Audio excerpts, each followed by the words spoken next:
هنتكلم عن الالارمات اللي ممكن نشوفها على جهاز التنفس الصناعي. طبعا الالارمات زي ما احنا شايفين ممكن تبقى اكتر من نوع، ممكن الاقي هاي بريشر او ممكن الاقي لو بريشر او ابنيه او اكسجين قليل. هاي بريشر يعني ايه؟ يعني معنى كده ان العيان ده بيتعرض لضغط عالي، الضغط العالي ده ممكن يكون سببه ايه يا مستر محمد؟ ممكن المريض عضل على تيوبه مش واصل له نسبه اكسجين كويسه.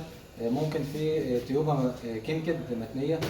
ممكن يكون في ووتر متجمع هنا في المجرى بتاع الاكسجين، فبرضه مانع ان المريض ياخد نسبه الاكسجين كامله.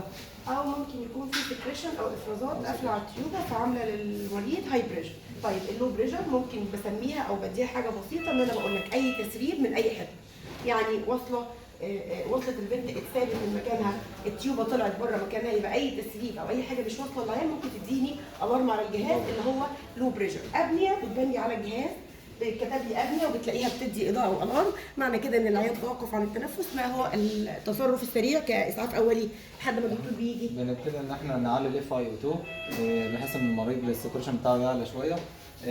ممكن نعمل له نأنبج له بالانبوباج ونوصله بالاكسجين. بنتاكد ان مفيش سكريشن، عامله له بلوكج الاكسجين ان هو يدخل الايروي بتاعته، فبنعمل له سكشن.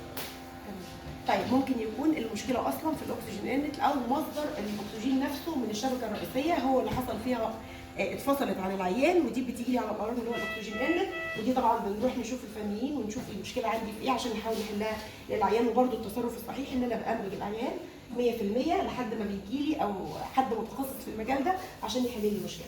ده كان باختصار الالارمات اللي ممكن اشوفها على جهاز البث. شكرا لكم والسلام عليكم ورحمه الله.